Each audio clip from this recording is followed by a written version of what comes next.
Baltimore.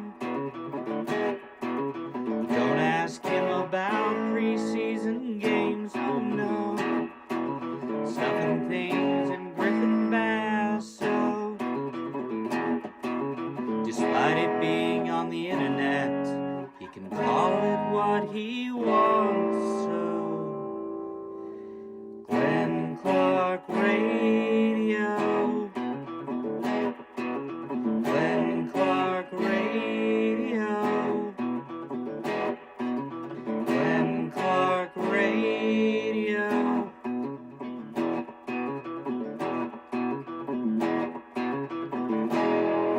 Duke sucks.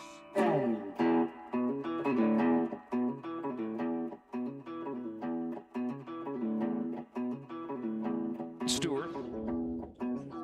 Baker throws. And a big bouncer, and wait for it to come down. And the American League has pitched the first shutout in the All-Star game in 13 years. Stewart. Neat moment there with Adley Rutschman and former Oriole, friend of ours, Brian Baker, involved in the final out of what was a incredibly pedantic All-Star game last night. That courtesy of Fox. Oh, you watched it? It's funny. I watched the first inning, so I did. Because it all happened there. And then what's his face hit a 6,000-foot home run. Vargas. Yeah, Mickey Vargas. Hi, it's Glenn Clark Radio at 5 o'clock. It's 5 o'clock somewhere right here. Wanted to wait for the soccer match to be over. Holy S. Oh, yeah, Griffin's happy because he's still alive. So there's 3 of you still alive going into the weekend? Yeah, let me see. It's not just you versus Tim on Sunday. Yeah, I need help. Yeah, you still, because the third place match still matters. So somehow Proctor lost and can still win, which is, it chaps my ass. No. He had Spain. So he's out? Yeah, he moved up. Oh, he had still Spain. Not. He could still lose though. He can still lose. Okay, but what Even about? if, So well, Tim Spain had wins, France. Then he wins. Yes, Tim has France. Okay, so John and Little Rock is who's out. He had England. Yes, correct. That's a bummer. Bum Correct. for John, bum for Mick Jagger. Just a tough day all in all. Tough for me. What about David Beckham? He still has a hot wife. Like I guess Mick Jagger still has a lot going for him too. We'll talk about it. Ian Nicholas Quillen will join us a little bit later on. We'll talk about the semifinals, the showdown now between Argentina and Spain for the World Cup title coming up this Sunday. Gregg Rosenthal, NFL Daily, NFL Network, will join us a little bit later on. We will talk to him about all the Lamar hullabaloo and other topics du jour in the NFL. All that coming up. What I want to do today, and we'll do half of it here, half of it later. I wanted to go 9 up and 9 down. I wanted to sort of do our Orioles first half review. I guess we should talk to Stan about tomorrow and see and redrafting our picks. I guess we need to do that tomorrow. Or we could do it Friday too. I mean, But then day. he's doing his show. That's a lot of I feel like it's probably better tomorrow, but I don't know. You could talk to him about it. Let's do our Orioles first half review. We always do 3 up, 3 down every Monday. So today we'll do 9 up and 9 down just to expand it out a little bit and talk more about these guys. 9 up and 9 down is brought to you by Stan the Fan personally. You can go to his house and he'll talk baseball with you. No? Oh.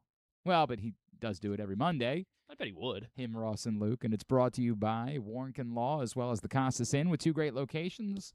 The OG in Dundalk, the newer one at the fairgrounds in Timonium. They got some new art going up, some like graffiti-style art celebrating the location at the track. It's very cool.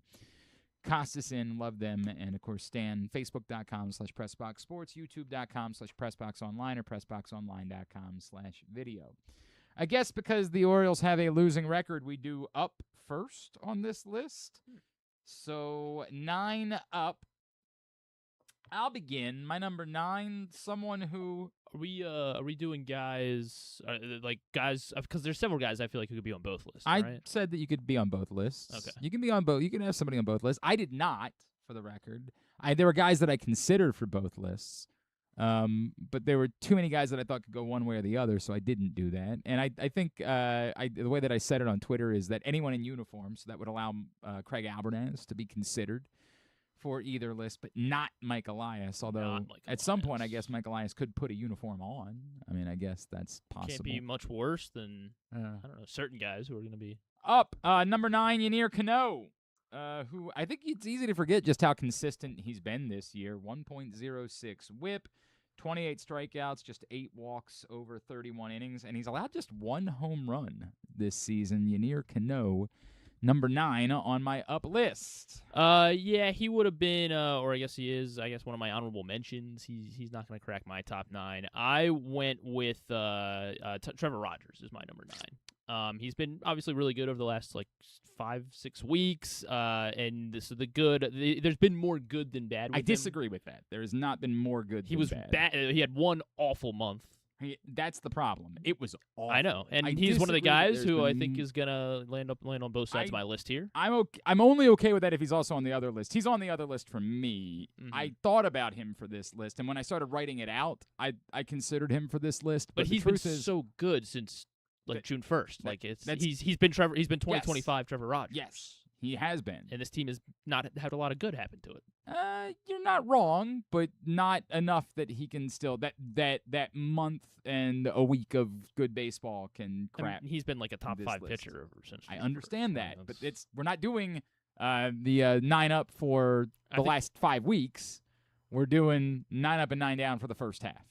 And for the whole of the first half. I know. Well, yeah, he has a 4.5. He's been average. He has a 4.5 ERA is not average. 4.5 ERA is bad. I mean, all right. I guess it's bad. It's not bad. There's guys that are regularly pitching with 5 and 6 ERAs. Yeah, so you're saying there's worse. Yeah, sure, there's worse, but 4.5 still isn't average. I mean, yeah, it's not the goal. It's definitely not. Number 8 on my up list is where Taylor Ward finds himself. It's kind of crazy that somebody can lead the team in on-base percentage and have a 750 OPS and still be only number 8, but that speaks to just how little power he has had and how disappointing that has been.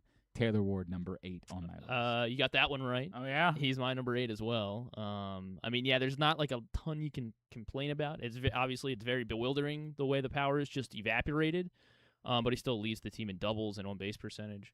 The defense, I guess, is left a little bit to be desired, but he has 2 home run robberies on the year, he does. something like that. He does, and it's a tough left field. So I mean, yeah, he's number 8. That seems, I guess, apparently we both think that's about right. So someone who initially was higher on my list, but there's just too many stinkers in there for him to actually be higher. Kyle Bradish is at number 7. There's just too many stinkers. There's also a lot of really when he's good ones. He's brilliant.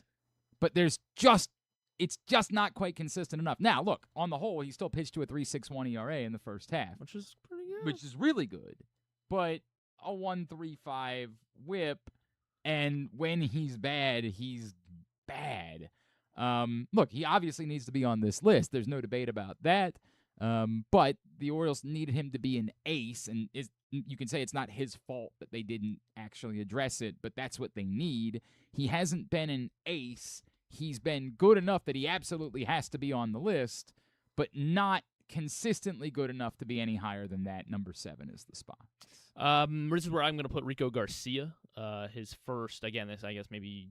I mean, obviously his first, quarter of the season, was just unbelievable. Brilliant. It was unreal, and he's tapered back just a little bit since then, but he's still, he still is the go-to arm in this bullpen. So he's the one reliever I have on my list. Obviously Kitchers look really good down the stretch, but we're looking at the first half as a whole here. I agree. That's why my number 6 is Rico Garcia. Rico Garcia pitching to a 0.85 WHIP, which is bonkers. 43 strikeouts over 41 innings. Yes, not quite the otherworldly start to the season that Rico Garcia had, but still, on the whole, Rico Garcia very much outstanding first half. He's number 6. Samuel Basayo is my number 6. Much higher on my list. Much higher. Good for him. He's really fun to watch. I mean, I don't know. I guess there was the weird benching thing, which there's probably another guy that's gonna be on the list on the other side of this segment for those reasons. But I mean, yeah, he's really fun to watch. I'm glad he's gonna be here for another 7, 8, hopefully longer than that. The rest of his career. But yeah, Samuel Basayo, and I mean, then that's why I think because we're still hopefully scratching the surface of what he is, and so that's why I think there's still a lot left for him to climb up these lists. Adley Rutschman, number 5, and deserving of being an all-star in the context of like I think as catchers go, he's been very good. I think as Orioles go, he's been good and more good than not. It's good to have Adley Rutschman back. He's not otherworldly. He's not, a complete game changer, but he's been really good. Number 5. He's gonna be higher on my list. My number 5. That's where I put Kyle Bradish. Obviously, as you said, he's really had some. I mean, how are we supposed to measure what he's done? Because his really good starts have been really good. Is unbelievable. Yes. So to me, that's why this is the appropriate spot for him. Number 5. A list of 9 guys. Number 4, I could make an argument as the Orioles' actual first half MVP, but a godsend. Brandon Young is a godsend. Brandon Young is a miracle. I have no idea how this has happened with Brandon Young, but it has truly saved the Orioles' ass. Without Brandon Young, I know they're not very good even with him, but without Brandon Young, I don't think they have a prayer because they were desperate for someone to provide something. And he hasn't just provided something, he's been awesome. Like, if he was pitching to a 4 ERA, you could argue Brandon Young was still miraculous. He's pitching to a 3.42 ERA. It's unreal what Brandon Young has given the Baltimore Orioles. It's almost impossible.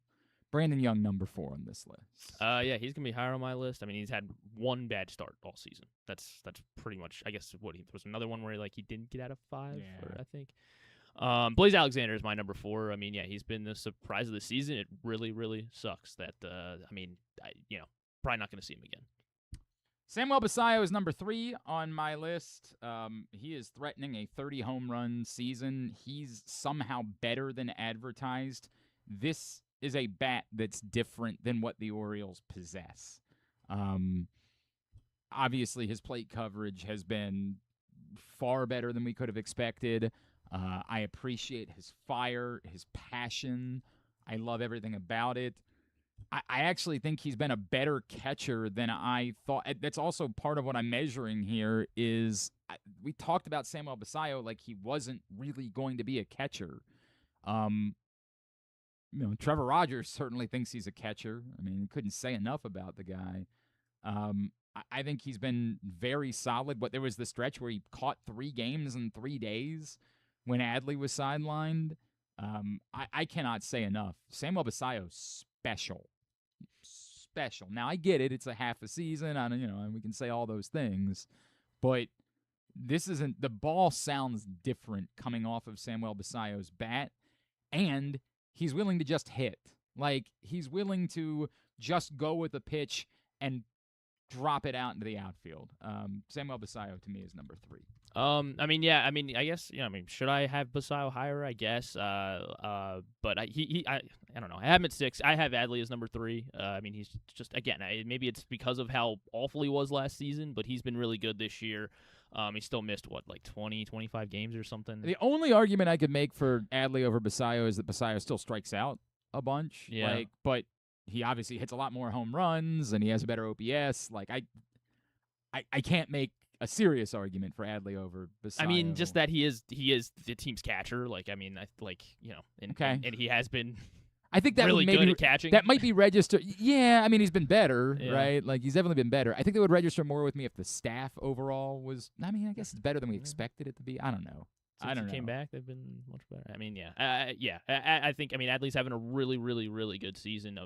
Obviously a bounce back season from last year, and he's one of the top players in the lineup, and he needs to be in the lineup every day. So Adley's my number 3. Blaze Alexander's number 2 for me. He's the guy that hits. He's the guy. I guess maybe he's still not like an aircraft carrier. Like, even I guess that's. That's why I can't have him.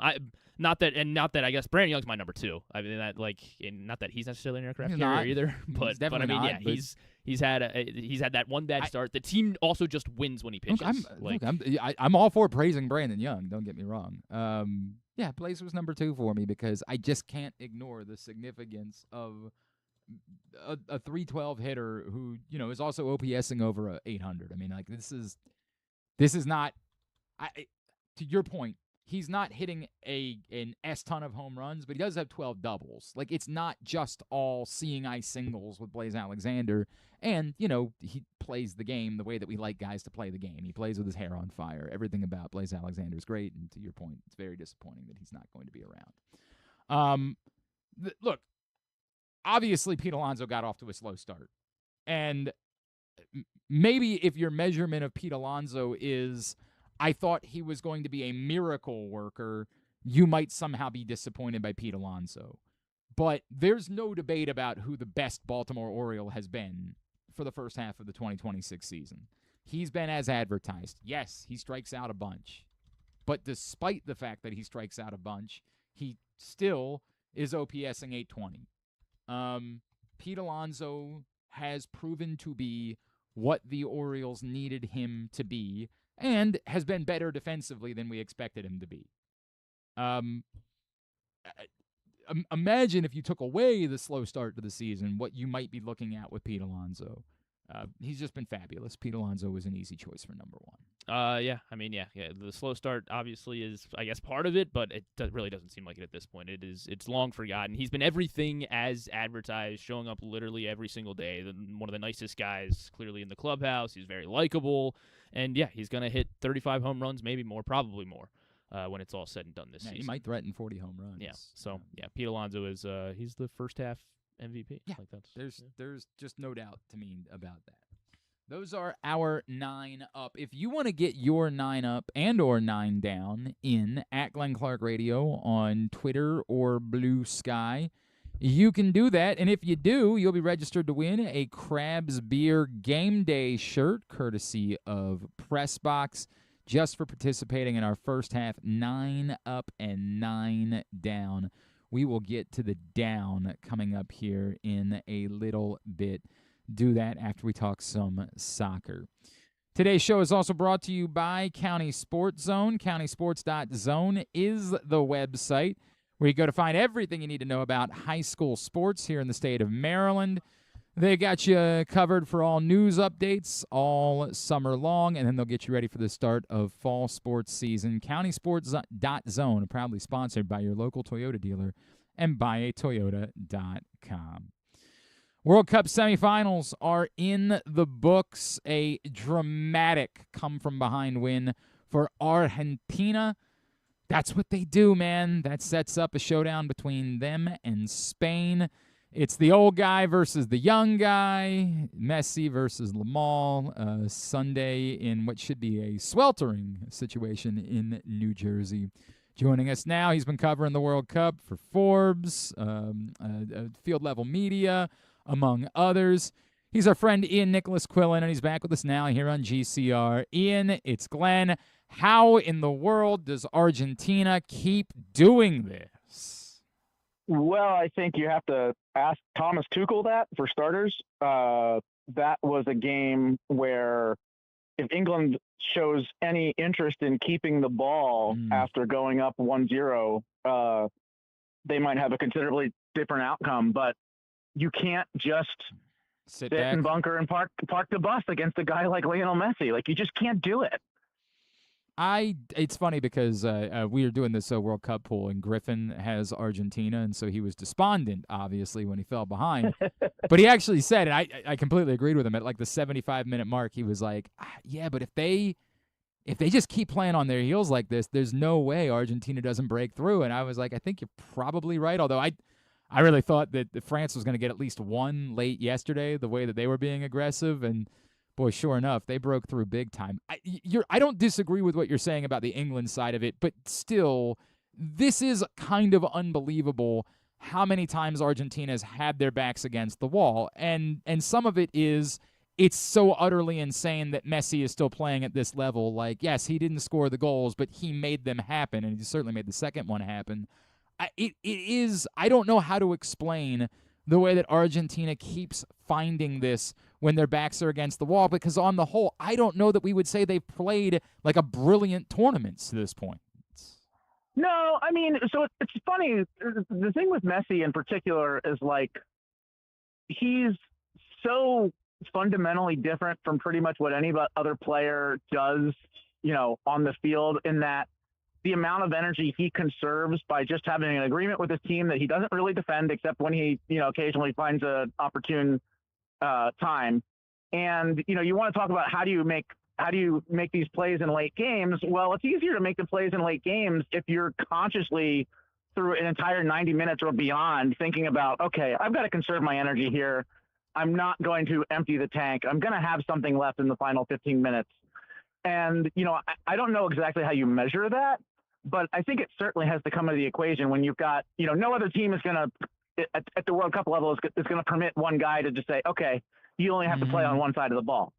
And that, there are, the last 15 minutes of games are fundamentally different than the first 45 minutes and the first 75 minutes. They are just a different sport, and things get a little more chaotic. And when you have a guy who is as good as he is on the ball in a little bit of chaos, like, of course it's going to work in your favor. Do we not give enough credit to his supporting cast? Obviously, Fernandez and Martinez scored the goals today, but when we talk about Argentina, we only talk about Messi. And I get it. Messi is perhaps the greatest player that's ever played. But do we not give enough credit to the group that's been around him that's now going to back-to-back World Cup finals? Well, I think like they're certainly more talented than people understand, but there also isn't like it's not an NBA situation where you have an obvious number two, where you have an obvious big three or an obvious number two. You had that a little more with Angel Di Maria in 2022, but it's more that like, I guess the answer is yes and no. Like, I think the floor of their talent level is much higher than people sort of generally consider them because Messi is so important to them. But in some ways they deserve the credit they deserve most is being able to have that level of talent and still being able to buy into a concept that lets them function the way they function. You wouldn't get a lot of national teams that were willing to do that, right? Like, and that's partly because, Messi is so singularly unique and so singularly important, not to just the Argentine national team, but Argentine culture, right? He is Argentina. So like, the best credit I can pay them is almost that we don't think about the rest of their squad because they've got guys who are big players in big leagues and big teams around the world. So yes and no. Ian Nicholas Quillen with us here on GCR. Ian, going into the semifinal round, I would have said I just think France is unbeatable, right? Like the way that they had played had just looked so damn brilliant. So the fact that Spain punched them, and I get it, like I felt like that was kind of a gift, the early penalty. Not that it was a bad call, it was just there was no need for it. Like it created something in a bad situation that put them on their heels. But I don't know, Spain really did kind of seem dominant from there. Do I go into the final thinking Spain now is the better side, or is it pretty 50-50 because it's not France? Well, the thing about international play in particular is styles make fights so much, right? Like styles and game states. So when we say game states, we mean, are you tied? Are you leading? Are you behind? Once Spain took that lead, they could do exactly what they do best, which is keep the ball. Nobody in the world is better than Spain at keeping the ball. France didn't have an answer for it. It didn't seem like they had a plan B. For if their plan A didn't have an answer, they sort of mounted some pressure in the last 10 minutes, but even that was less desperate and less altered of whatever Deschamps' original game plan was. I think against Argentina, they're not going to fall into the trap that England did if they get a lead of playing without the ball. I think, Spain's identity is playing with the ball. And if they can do that from in front, I really like their chances, but I think they have to get that goal first. And if they don't, I think Argentina is going to be perfectly happy to sort of sit a little bit on the counter and look to choose their spots, if you will. And I think they'll be more I think Argentina will be happier to let Spain do what it does and find a responsive answer for that rather than trying to stick to some identity that they have. It's funny you say that styles make fights, because I was going to argue that, like, I think Argentina's a little bit. I don't think like it was today. Like, I don't expect like the complete scrappiness. That to me is just two teams that we knew exactly what to expect. But it feels like there is a storyline of like who can get the other one to play more the way that, like, can Argentina fluster Spain, get Spain to commit some more fouls? Can Spain force Argentina to have to settle? Like, it feels like there's a storyline there to me going into Sunday. For sure. And I think like Spain's, speaking of teams that don't get enough credit, I think Spain doesn't get enough credit. Like, Rodri is one of the greatest midfielders on the planet, and we don't really yes, talk about but him he very wears much. his kit tucked in, and I hate it. I still, every time I look at him, I'm like, it just looks so dumb. And then I like some of my the soccer friends in my life messaged me yesterday, and were like, "That's how you know he means business, bro." Like that, it drives me insane every time I see it. Everybody focuses on Lamine Yamal, but he hasn't really had. He's been, and understandably so. He was coming off an injury, and it's really hard for an 18-year-old coming off an injury to just like suddenly find his feet at a World Cup. And I think he's been fine, but he's sort of an X factor. I think a little bit if he actually has the game that you expect him when he's healthy and in form. Then that's sort of an added bonus, right? Because I don't think we've seen that version of Lamine Yamal yet. But yet, I just think like. Argentina is a collective in that they are a collective to let Messi do what he wants and play off of it.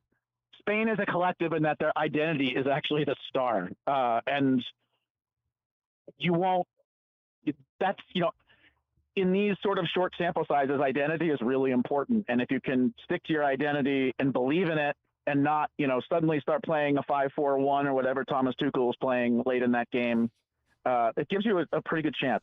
Ian is really worked up about how just brutal it was to watch England do that. And obviously that'll be part of the postscript in England. How does this happen again?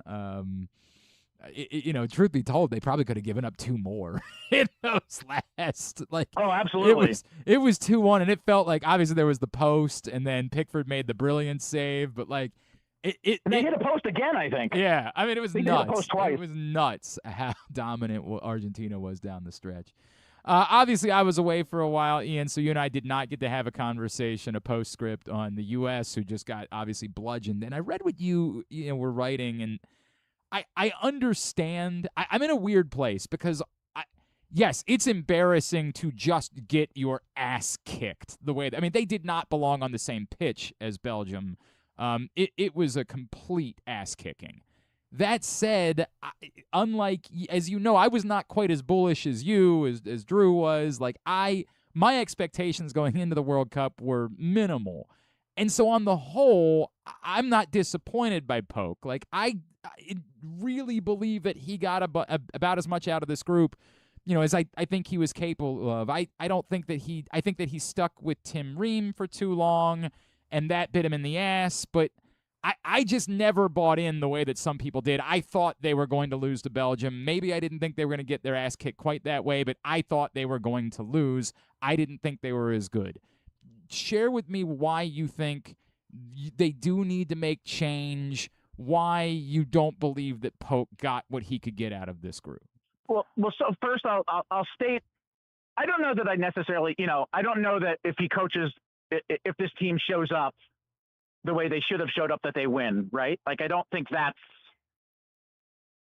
that's necessarily a guarantee. I think that was a winnable game. And I think if you pay attention to people who have a grounding in the sport from outside this country, which I think is really important given the way the whole patriotic fervor can sort of affect how you think. I think, people like Gabriele Marcotti, who's an Italian-born journalist, people like Andres Cantor, the voice of Telemundo, who's an American but born in Argentina, people like Jurgen Klinsmann, our former U.S. national team coach, they all saw that as a winnable game. Doesn't mean you do win it, but it means you can win it. I think Marcotti said something about if he was to pick a best 11 between USA and Belgium, it would be 6 Belgians and 5 Americans. So this idea that, I was really concerned that I saw so much just rush to say, oh, the Belgians are just so much more talented than us, and this is about player development, and this is about how much further we have to go as a country. And no one's saying there aren't still problems with player development in this country, but this group was more talented than that result showed. And I don't think it's a good practice for any serious footballing nation to basically endorse a coach by saying, we think a team playing under its talent level in its biggest game is okay. Mm-hmm. I just don't think that's a good standard. If you want to liken it locally, I don't know that Brandon Hyde could have done anything different with the Orioles in the year that he eventually was let go. But sometimes as an organization, you just have to say this isn't acceptable, right? And the other thing I will add is, if you look at the history of coaches who hang on for a second or longer World Cup cycle, it very rarely goes well. I mean, Poch is a little different because he hasn't had a full cycle. What happens, and I have a theory as to why, which is you play so rarely as an international coach. When you're a club coach, you have loyalties to guys, but you're seeing it every week. And if they're no longer meeting the standard, you can change it in time so you don't get seriously punished. Every coach who's around an international program has to be very, very careful not to let his loyalties get the better of him. And I think more often than not, they do when you have a second or more World Cup cycle. It's a very unique trait to be able to still judge talent fairly for that long. I do get it. I do think it's unique without having qualifying, without having gone through all of the things that you would go through this cycle. Although, who knows, now with 64 teams, maybe we don't even do qualifying anymore. I mean, it's not going to be a serious test. We'll put it that way. Yeah. I mean, I do get that, but I do think it makes it different, the cycle. And I do think that is, I know what you're saying, but I do think that is a factor for me in the way that I kind of would like to see him go through a cycle with this group. I just don't understand. I mean, if it had been 2-1 or they lose on extra time or lose on penalties, I can understand the argument. I just don't think. I think a lot of people bought into this team so much that they're not willing to be honest about how bad that performance was. It's so funny. That performance was. I agree with. This is the crazy part. I'm sort of saying both things. I think it was an ungodly performance. I think it was 4-1, and it might as well have been 12-1, right? Right. They didn't belong on the same pitch, and yet I never expected them to win. You know what I mean? I just did not buy in the way that other people bought in. I didn't think this group was very good. I guess I'll ask you the question. Did you see any other teams in the round of 16 perform that way? Not like that. No, you're not wrong. Not like that. I mean, it was an ass kicking. And look, I mean, Andres Cantor used the word disgraceful. Oh, it was. They did not I just belong don't understand there. If you're going to hold yourself to high standards. I just don't, I was actually a little surprised that Pochettino didn't resign on the spot. Wow. A lot of national team managers. I mean, you look at what Roberto Martinez did. He resigned. Yeah. I was, because I don't think, the other part of this, which I didn't get into as much when I wrote about it, is I just don't see him staying for 4 years. I just don't see it. I think that part is the part of, does he really have any interest in that? I think that part is very relevant. And it's not, and I don't necessarily think that he would go in not having an interest, but I think he'll get a little bored. Yeah. The especially when you talk about qualifying is not particularly difficult. Nobody really cares about the Gold Cup. The Copa America, if it's back here, is kind of interesting, but it's still not our tournament. So I think he's going to miss club football sooner than later if he were to stay around. I think you're right. And I'll also add that I still think there's just a ceiling to what the U.S. can be even 4 years from now. It's not like there's an insane amount of young talent that it's one thing if we're looking at this group. This was an older team. That's what it was. It wasn't old, but it wasn't young for sure. And that's what I'm saying. Right. It'd be one thing if this was. Yeah. 4 years is a long time. There's actually, I think people are actually pretty happy about where the U.S. is at the U20 level right now.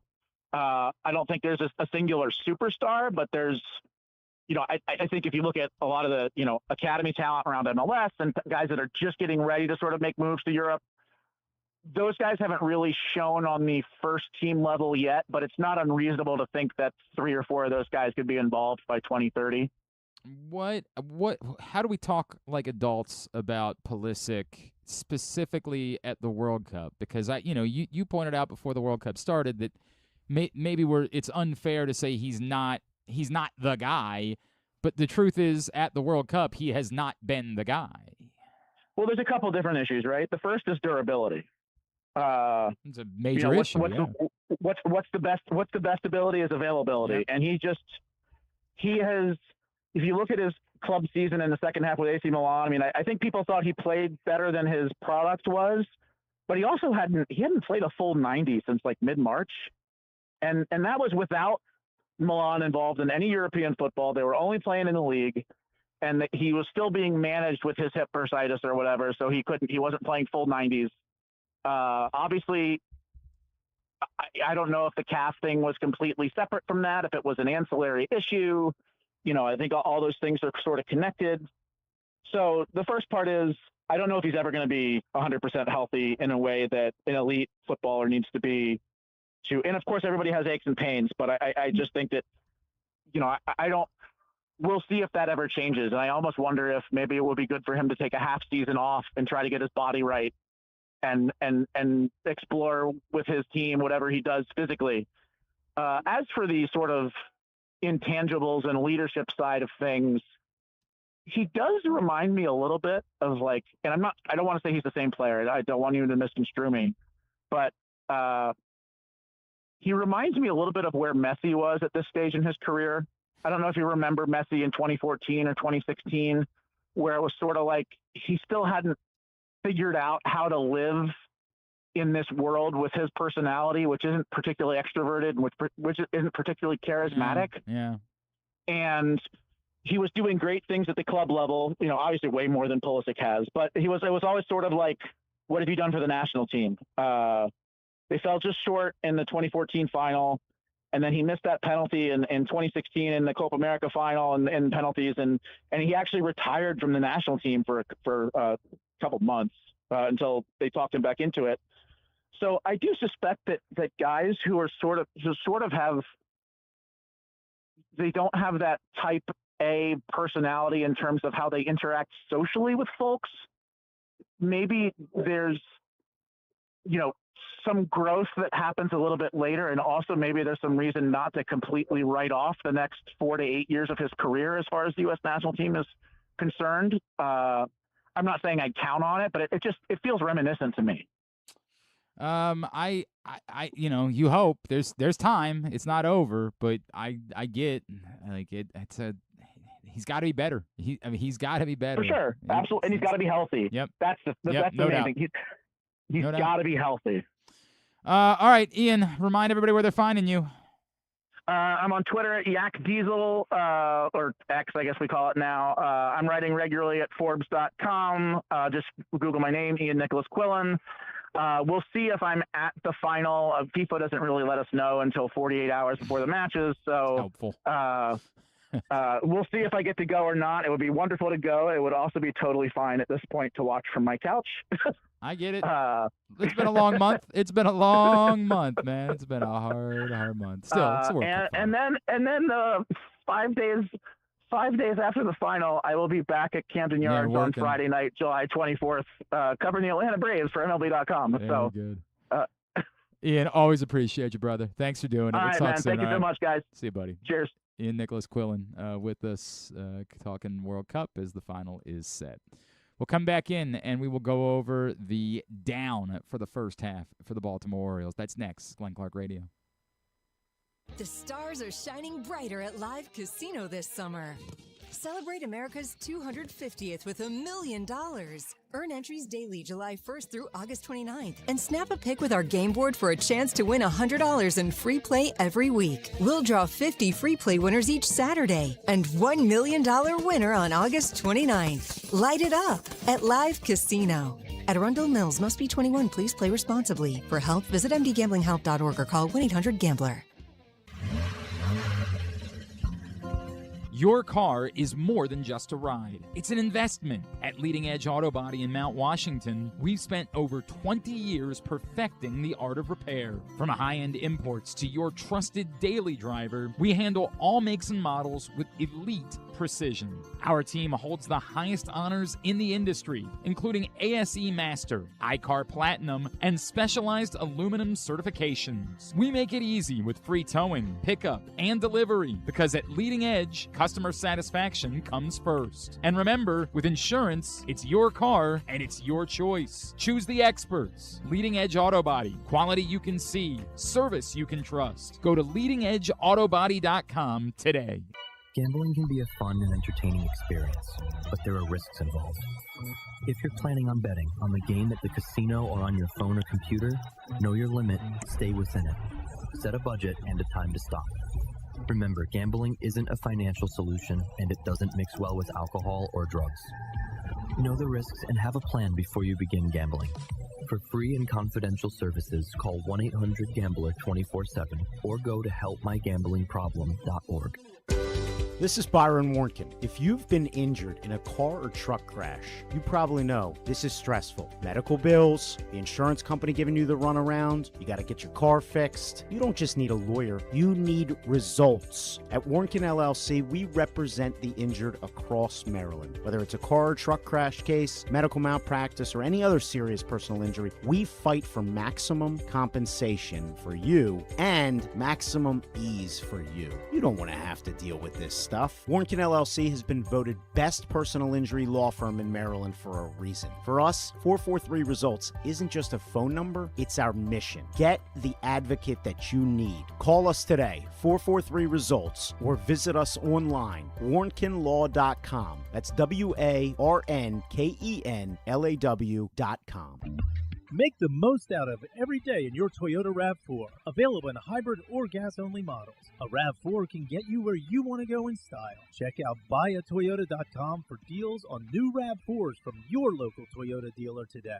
When you feel invisible, exhausted, stressed, or anxious, and you have days that just feel too hard to get through, you are not alone.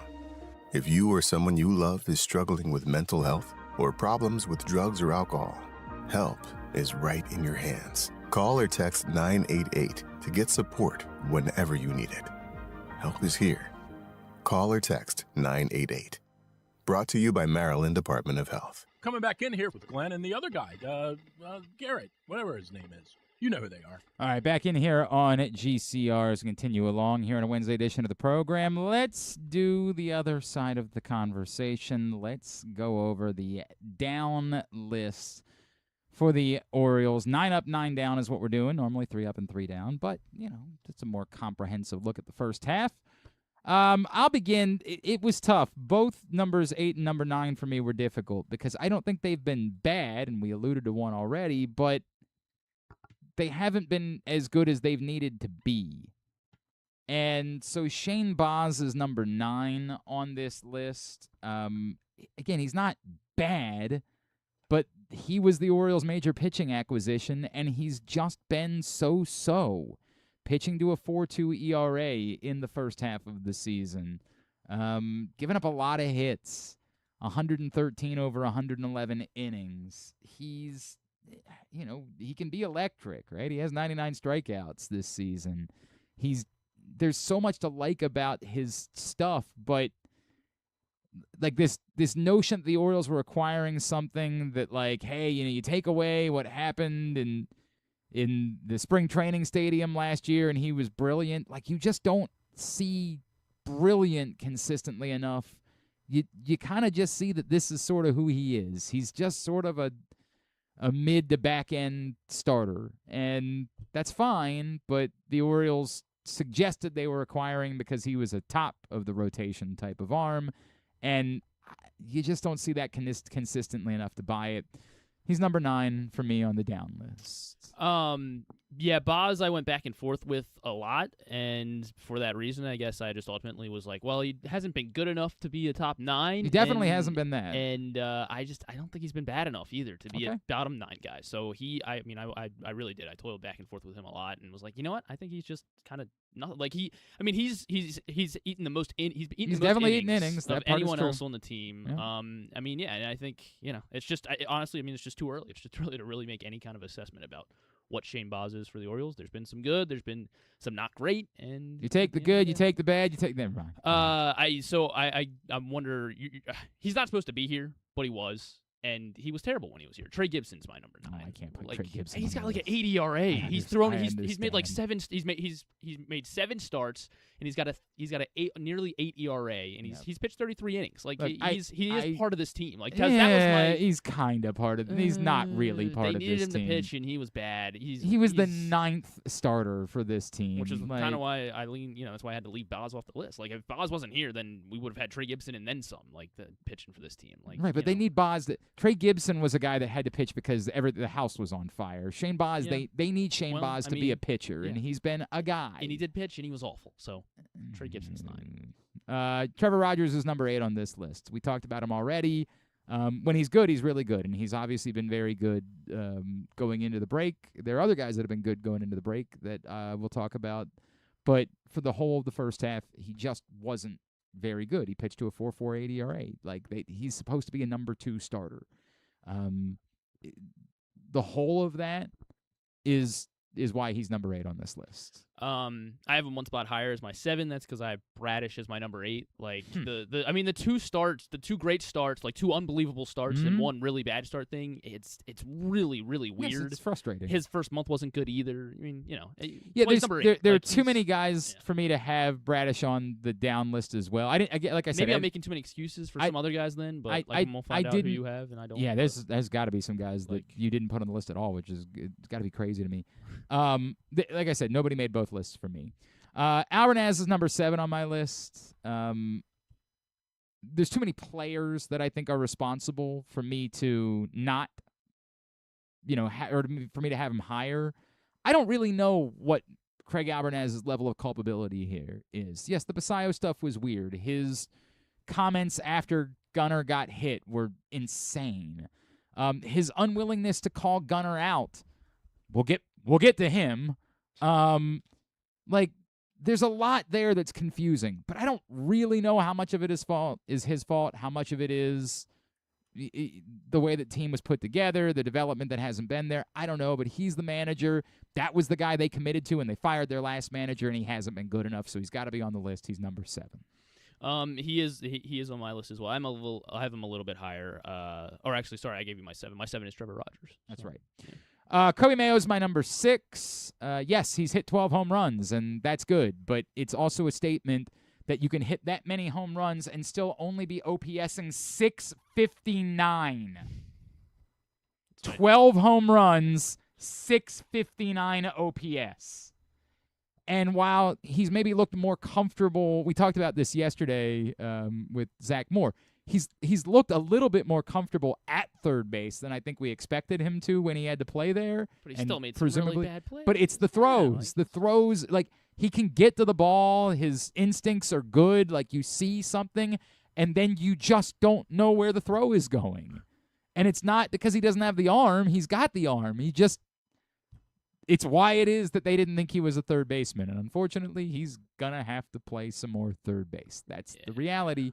Kobe Mayo's number 6. He's going to be higher for me. Colton Cowser, I had him at number 6. I mean, he strikes out all the time, but he does play really good defense, and he also had that one really good week, so I had 5 guys higher than him. He is higher on my list, for the record.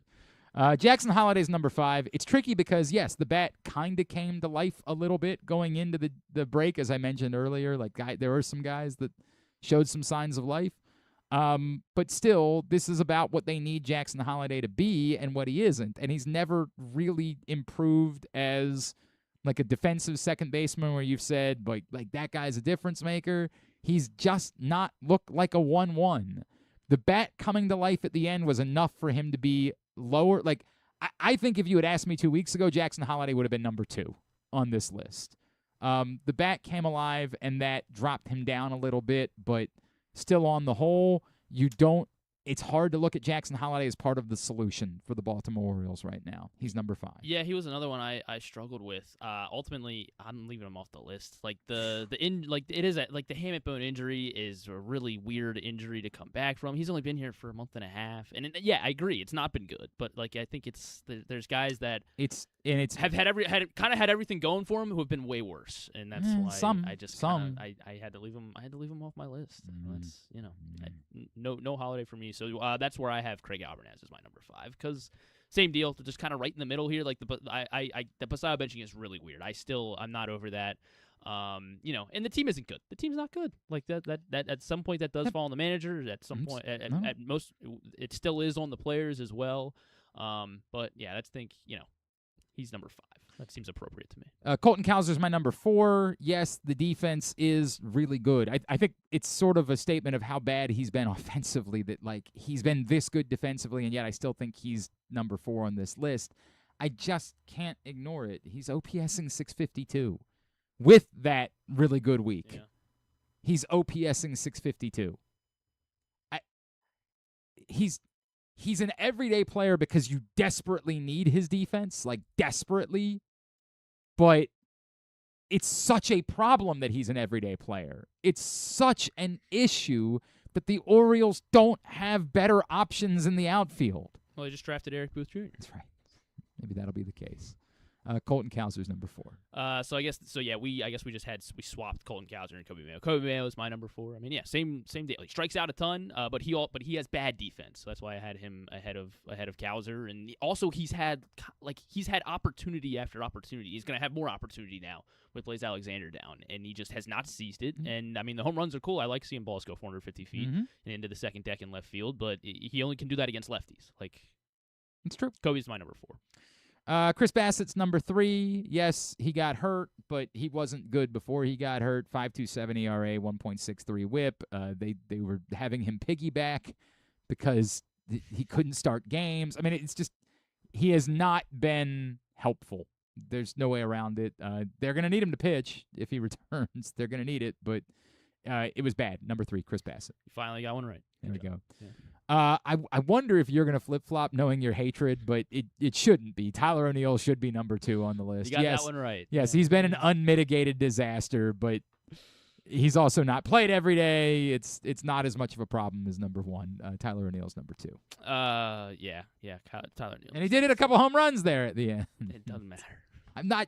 They were meaningless home runs, too. For the most part, you're right. Look, man, I don't want to pile on. I don't remember who we had on before we left. It might have been Ben who said, if the Orioles are going to have a hope, it's going to be because Gunnar Henderson is going to come to life. And you pray that he does. But for a guy he's hit 16 home runs, and he still has a sub-700 OPS. He has 17 home runs, I think. Is it 17? Yeah, he's at 17. It was 16. 17 homers, 43 RBI, 697 OPS. 697. He's getting his on-base percentage is under 300. It's unmitigated.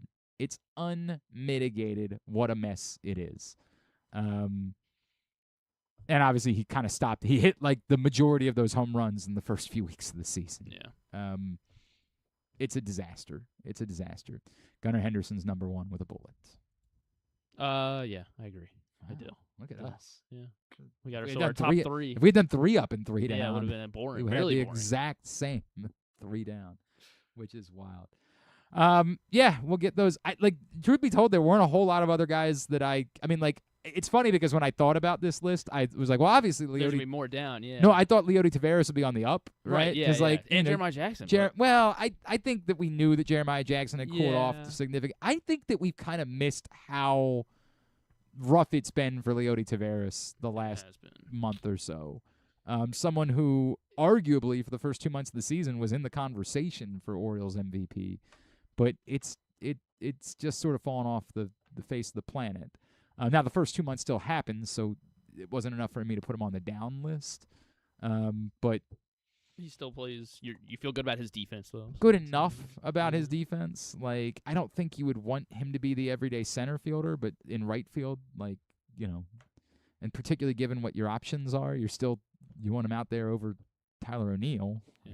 But yeah, it's been a bummer after he really looked like a difference maker to start the season. He just kind of hasn't been that. You bring up Jeremiah Jackson, who again showed some signs of life. And maybe it's just the clutchness of Jeremiah Jackson. Well, I mean, obviously early on, yeah. he was in April. Jeremiah Jackson was well. brilliant. I mean, even this past weekend when he pinch hit and had the two-run double to help him win. It was massive, no doubt about it. All right, those are 9 up and 9 down. We will get them up at GlennClarkRadio.com here momentarily. Not a whole lot to cover. I guess the bad news that we need to bring up is that Keegan Aiken's done. Keegan Aiken's going to have Tommy John surgery, or he already had apparently Tommy John surgery. And while, Keegan Aiken isn't the most important arm in the bullpen, he obviously was someone you still were using against lefties. And I think it's for stretches this season, Keegan Aiken had been reliable. I get that his numbers on the whole don't look very good. You got to find somebody to open for Chris Bassett. That's right, when Chris Bassett comes back. That's a good point.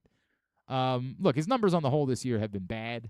Like, I'm not trying to oversell Keegan Aiken, but he's a major league arm, like he is, and so it's disappointing. But Keegan Aiken done for the year due to Tommy John surgery, which apparently he had today. So that is bad news for the Orioles on the injury front. This guy, he and I are like the two most significant tennis people in this country, and yet neither one of us were really able to watch much of Wimbledon because we both were doing some world travels. He was busy climbing Mount Fuji out in Japan. You know him from NFL Daily, the NFL Network, and, of course, Courts of Thunder. He is our friend, Mr. Gregg Rosenthal, and he's back with us now here on GCR. How's your body clock doing right now, pal? It is terrible. I stupidly took a red eye to Massachusetts too since I got back. But your jet lag is not good either because you called it Mount Fiji, not Mount. Oh, did I say Fiji? Did I really say Fiji? Jesus. You did. This is not an under the radar mountain. This is no, I know what it is. I assure you, I'm familiar with it. I am familiar. Yeah, I'm still like crashing at about 8 o'clock at night. I got back on Monday and waking up at about 5 in the morning. So I've got that going for me for the last couple of days after being in Tanzania. Quickly on Wimbledon, really bummed for Coco, who flirted with disaster the entire tournament, but it looked like everything had opened up for her. I really thought at the end that she was going to win. It's a real bummer for that to have played out the way that it did. Yeah, Noskova, who won the title, was playing so well, and a 21-year-old with big power. Like, Coco would have presented, I think, bigger problems for her in the final than Mukova did. But I would not put it past Noskova winning the match. But it is brutal. It's pretty rare to have one shot that you will probably remember for the rest of your life. And Coco had a high forehand match point to go to her first Wimbledon final. And she chose to hit a drop shot, and it didn't even come close. You just want to, she had a good attitude about it afterwards. She's never made it that far in Wimbledon. I think she'll have her chances. She played well in the tournament overall. I had a listener who asked me, you and I both revel in watching Alex Zverev lose, but, unfortunately the guys ahead of him let us down, not being there or losing in weltering in the heat in Paris. I had someone ask me if he's actually closing the gap on Sinner and Alcaraz, and my answer was I don't think so. There was a part of me that worried that him winning one would help him mentally, but I still think, even though I didn't even think Sinner was great necessarily, I just think he and Alcaraz are still decidedly ahead of everyone. It's just, unfortunately, I think Zverev is the separated number 3 at this point. I think he is probably playing the best ball of his career, and I think it did help him out. And I did watch that final when I got home, actually, just like doing some stuff on replay. And at least he was going for it. I always hate watching him because he's such a pusher, such a tall guy. He's closing the gap on them like the U.S. is closing the gap in men's soccer. It's they're probably a little better, but it's they're still it doesn't matter that they're better. Yeah, that's the reality, is that those two dudes are just still better than everyone. Hopefully Carlos is back for New York. All right, how do we have this? Because I'm at the place now where I just don't even want to talk. Like, obviously Lamar Jackson is not the 69th best player in the NFL. Like, obviously that's insanity. But in all the other stuff and the talking head nonsense that they do on certain networks, it's absurd. How do we have the adult conversation about where Lamar Jackson is, a disappointing season because of injury? Like, what is the adult way to talk about this and not actually – because I also still don't care. Like, they ranked him 69th. Who gives a rat's ass? We know that's not the case. Right, and the voting process for that top 100 thing's crazy. I know what happened. I'm guessing what happened. It's just players vote for their top 20 players, and they get these pieces of paper in the locker room, and it's usually like November-ish. And like, when was Lamar Jackson not playing football last year? November. It's like, and so people just didn't put him in their top 20 because he wasn't playing football. I wouldn't overthink it. I think one way to think about it is, look, Josh Allen, Mahomes, and Lamar Jackson are all coming off relative down years in different ways. The Allen great playoff performances, for the most part, kind of, covered up the fact that he wasn't as good as the year before either. So they're all a little down from where they were. But we did an exercise on our show of, all right, who would you want for 2026 alone? And Allen and Lamar ended up going 1-2 still. I had the 2 pick, and ultimately because of Mahomes' that's what I was going to say. Like, based on the questions. Yeah. There are questions, but it's like there's no one else. I would still rather have him than Joe Burrow. And I still like the idea of what they're doing to their offense. But I also think, there's reasonable questions about, how much is his decline in running going to affect the rest of his game? And how much is he really going to decline in running? Because it was a thing last year. No, there's no doubt it was a thing. And it's a weird conversation, Greg, because I don't think it makes sense that his running has declined as much as it has. I think it's insane that, in part, I think it's clear that he's had something to do with that and him not wanting to run as much. I think that's nuts.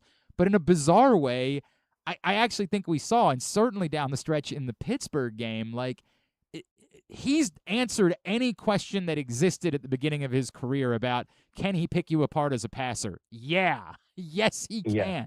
He can utterly and completely pick you apart as a passer.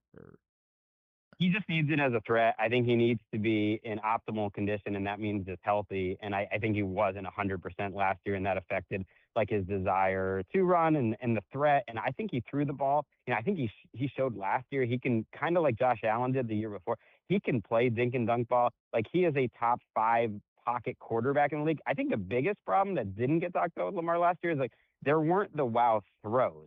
And that was, I think, a 2025 thing, and maybe it was the injury or anything, but it was, you weren't getting as many splash plays, and whether that's Gregg Roman, whether that's Lamar, he didn't have as many wow throws. It was more of a constricted offense, and then that's why I'm excited to see what Declan Doyle can do with him. You just had your Fiji moment because it was Todd Monken, not Gregg Roman, but oh my gosh, I'll give you the pass. We just buried Gregg Roman so much, right. Related to Herbert no on doubt. our podcast yesterday that I'm mixing them all up. I understand. I completely understand. You're not inherently wrong. Yeah, I'm at a weird place where this is still Lamar Jackson we're talking about. The Ravens have a chance because they have Lamar Jackson. That's the way that it goes. I still don't know.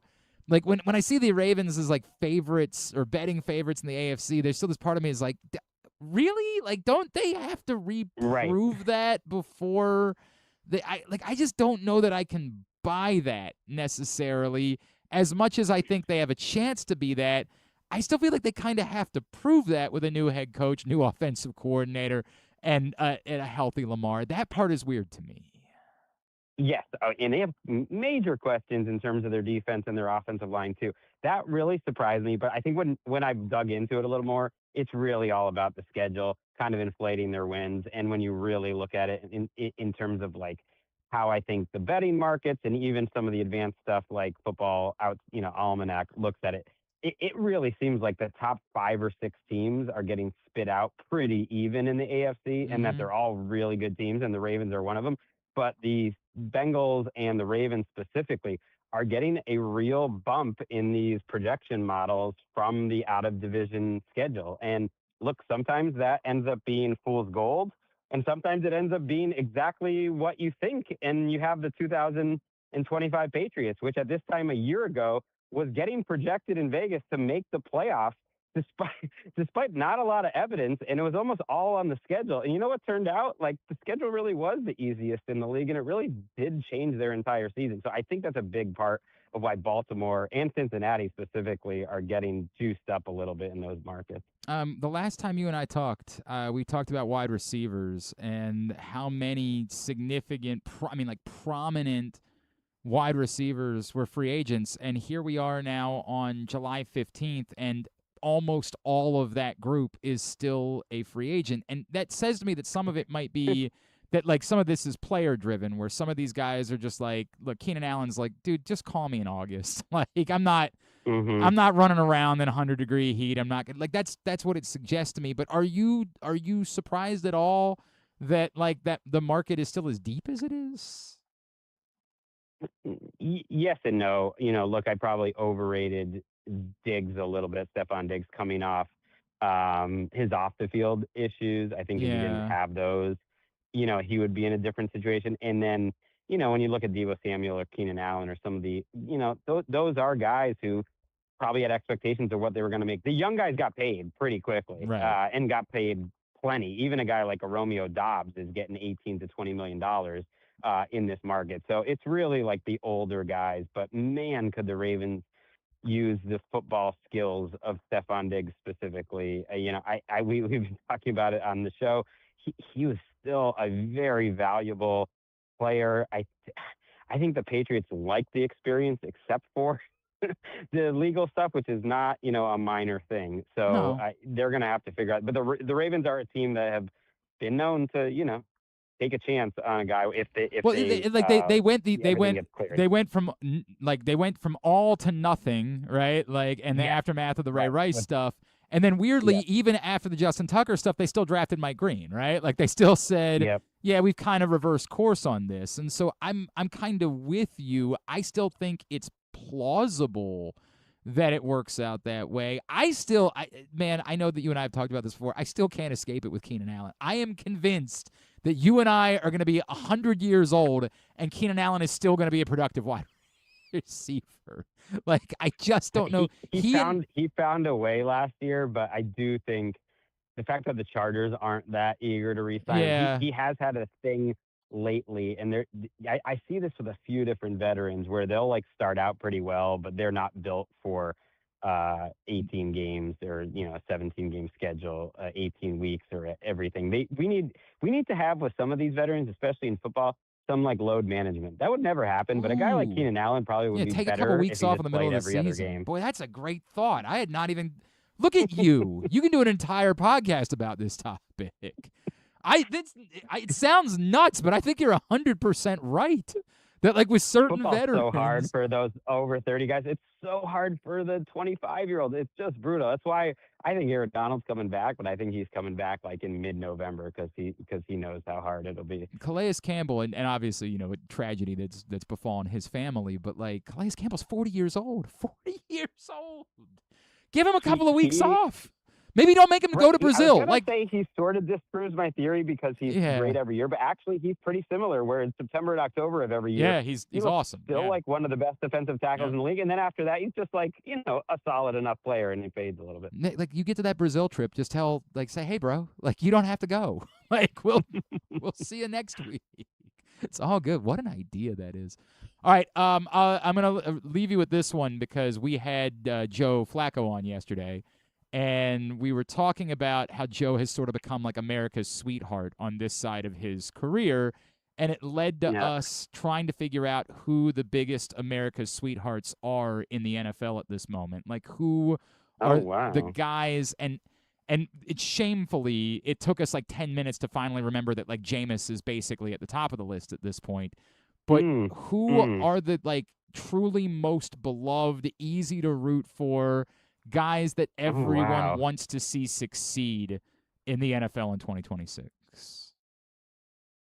Does Myles Garrett count? Like, getting I think Myles Garrett was like an evil empire thing. No, I hear you, but I still think the fact that he was very high on our list. Like, he was incredibly high on our list because I think the fact that he put up with the suck for as long as he did, I think it has made, like, I get it. Like, yes, they've created a super team, and it's hard to, but it's not like the Rams have won 10 Super Bowls. You know, like it's not like he's almost like too young and too good though. Even though he's not young, he's 30. But I think you have to get into like the even later stages of your career to get to this level. It's a good question. I think Mike Evans, I think absolutely he's won a title, but he is beloved. He is a beloved guy. Usually it's quarterback though. Who's another good quarterback? We brought up Goff, right? Like, as a guy that, like, if he were to be there, you would want to see him win because of everything he's been through. But I don't think it's America's sweetheart. I think it's more. No. And he's not even high. I think that, like, casual football fans would rather see one of the Lamar, Josh Allen, Burrow triumvirate break through, like, just because it's so insane. It's almost becoming like a Jim Kelly, John Elway, Dan Marino situation with that trio, with the only difference being they weren't all drafted in the same year. It's just so bonkers that these three guys who, like, two are definitive Hall of Famers. Burrow is certainly, in that mix. Yeah, I was talking about it with someone at work yesterday, and we were talking about it, and we were like, they have a while to go, but already are Josh Allen and Lamar Jackson the greatest two quarterbacks in history to not make a Super Bowl? To not make one. Not even make one. Because in the only one that you would say not win one would probably be Dan Marino. Marino, yeah. Marino Marino's definitively the greatest quarterback to never win a Super Bowl. But I don't know if Fouts didn't make one either. But Fouts, I don't know if Fouts is peaked already.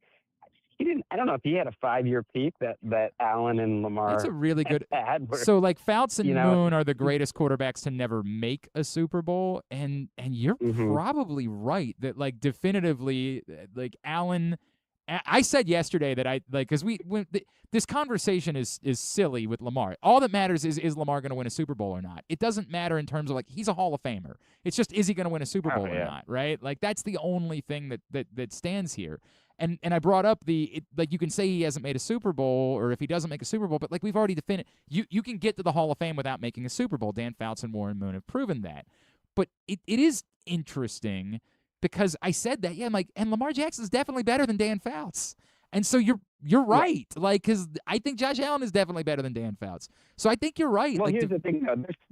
Here's the thing, like, what would we have been saying about John Elway at this point in his career? And there's a million examples in the NFL and other sports. And so that's the thing that I hate about our job, which is like, this is how careers go sometime. And then once you actually get there and do the thing, then it's like, look at all the time we wasted talking about all that. Because I still tend to believe, and it's going to be tough in the AFC, but I still tend to believe, like, that both of those guys will get their shot, that they'll both make it there at some point in the next 4 or 5 years.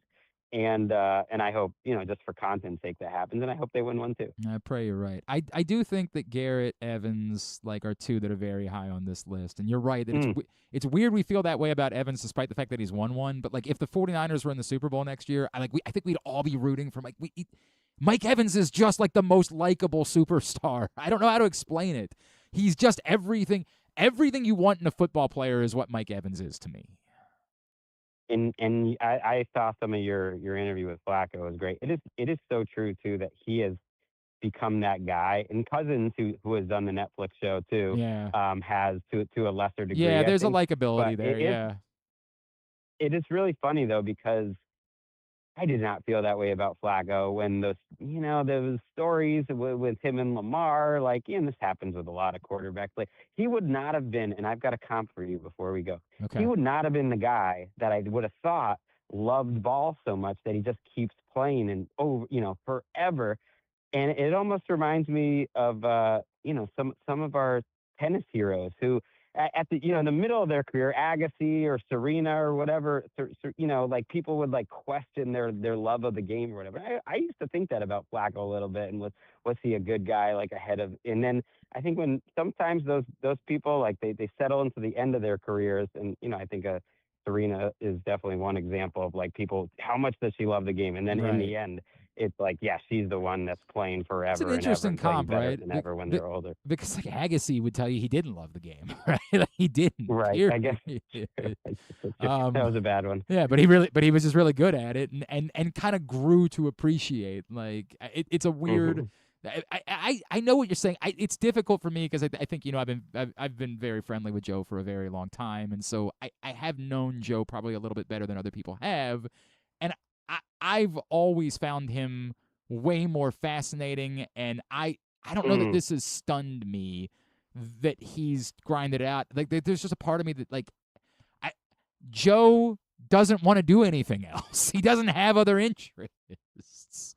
I think I mistook how lackadaisical and just chill he was. Yeah. Maybe from a little bit of like does he love it and have the fire like some of his contemporaries at quarterback. That's fair. That's fair.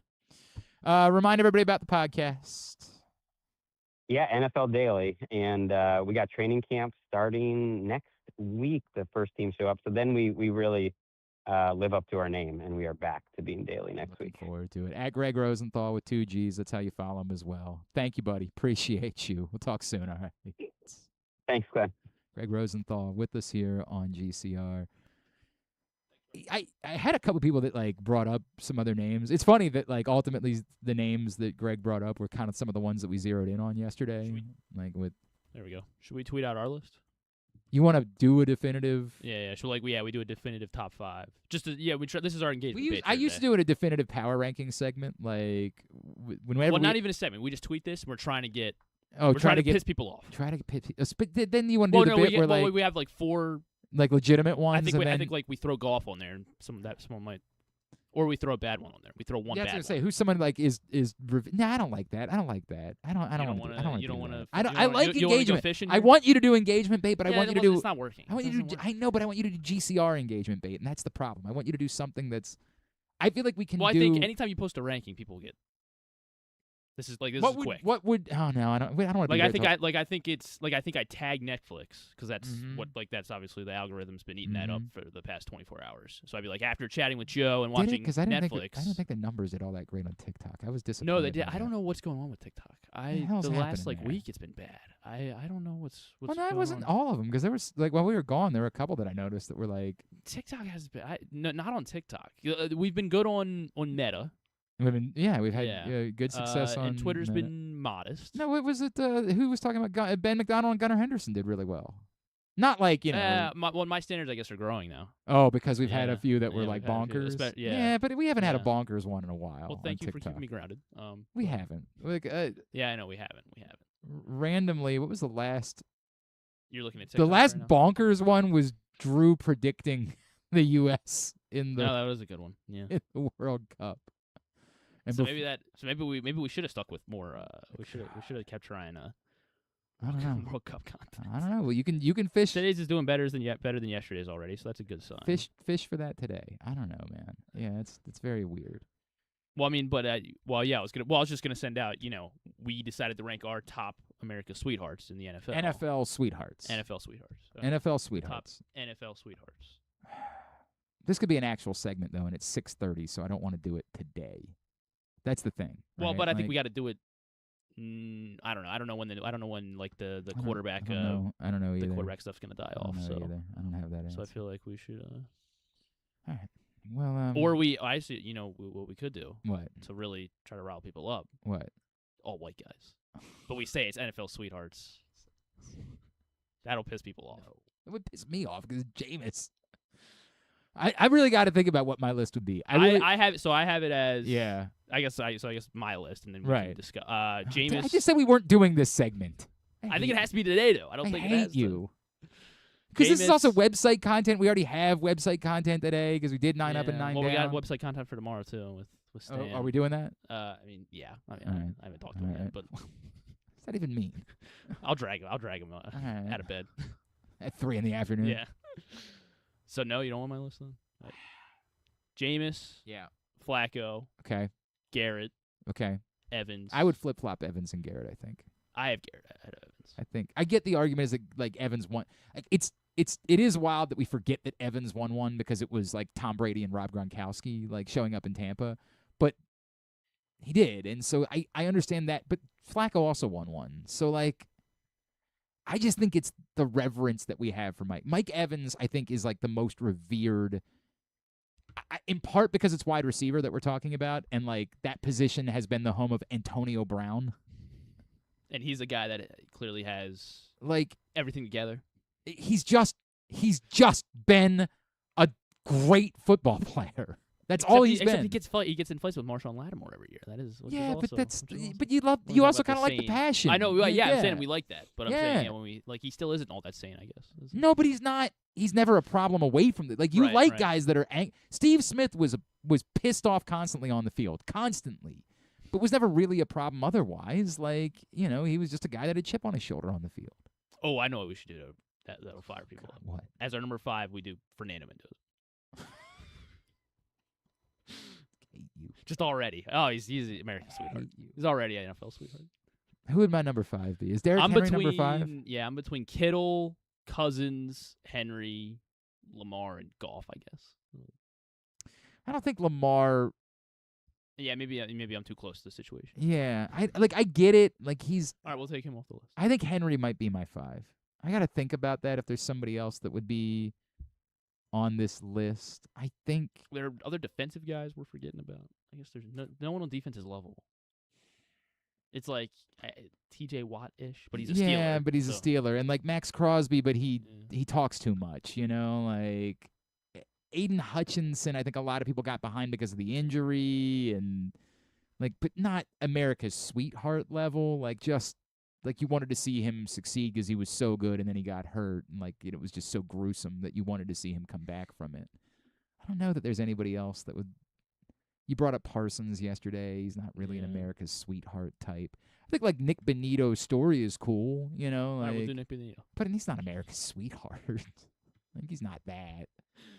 I think everybody likes Aaron Donald. I think if Aaron Donald, like everybody likes him because he's just so unbelievably fun to watch. We'll put an asterisk if active. If active Aaron Donald. I think Henry would be my number 5. I think that's. I think I'm gonna stick with Kittle as my number 5. People like him. They do, but there's also the weird San Francisco stuff where like. What's the weird San Francisco? Like Bosa's so unlikable that. Yeah, but the rest of them aren't. Yeah, they're all like they're scrappy. I would think I would put Purdy ahead of Kittle. I just think that like the Purdy story is so great that I would have him ahead of Kittle. I think Kittle's a top 10, but I definitely think I would have Henry ahead of him. Stick with Cousins. Hey, I mean, I get it. I do get it with Kirk Cousins. He's in this conversation. Somebody mentioned Andy Dalton to me. I was like, the Red Rocket, the Red Rifle. Like the All right, problem, I'm tweeting this out. So I hate you. I think the no, problem. you don't. I think the problem is Andy Dalton is so forgettable when he's not playing. Right? Like you forget that he's active. You forget he's in the NFL. And maybe I agree. Maybe people would have done. Is he still in Carolina? Where the hell is he? He was in Carolina. I don't know where he is. He can't be now. American sweetheart if we don't know where he is. That's a great point. Although, are there people that don't know where Joe Flacco is? No. Andy Dalton Everyone, apparently is a he's Philadelphia. That's true. He's a Philadelphia Eagle. Is it Jalen Hurts? Is that the answer? Oh, Saquon Barkley. He's likable. He's likable. I agree with that. But I think because he won, because like I just don't think he's as high on the list. I think like he peaked after that Giants hard knocks. Yes, and left exactly right. I think he might have been at the top of the list at that point. Yeah. I just don't think I don't think he fits this bill. I think he's very, very likable. That might be the Aaron Donald comp, right? Like we just really enjoy watching them play, but I don't know that they're NFL sweethearts. All right, I'm going 5 Henry. I'm going 1 Jameis, 2. So do I have to tweet out your list, or do I tweet out kind of a combination, or it would be like a ranked weighted rank situation here. Well, we both have Jameis and Flacco 1-2. Yeah, like or do you have Joe and Jameis? No. But I'm worried that we are also overranking Flacco here because of our love for him. I know he's very popular. And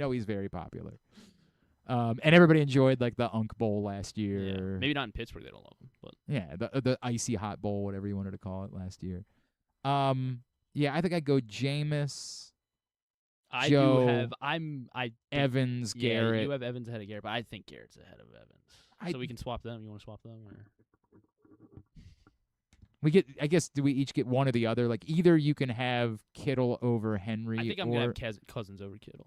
So no, it's Cousins then versus. All right, so you want to do Henry at 5. And then you get to have Garrett Garrett at 3. All right. All right. Very good. It's our list. All right. If this doesn't, hopefully we have 1 million views if this doesn't fish, then all right, then we won't do it I again. hate you for wasting this. You also have to put it on the We website. can just do it again. You're gonna be up till 11:30 tonight putting stuff on the website because that's on you. I'll do it You tomorrow. you chill. Son of a bitch. I guess we're not doing a show till 3. No, I We got got time tomorrow. I Yeah. can do it. This is morning content. All right, fair enough. Come back in, get a tidbit and tubular. Glenn Clark Radio.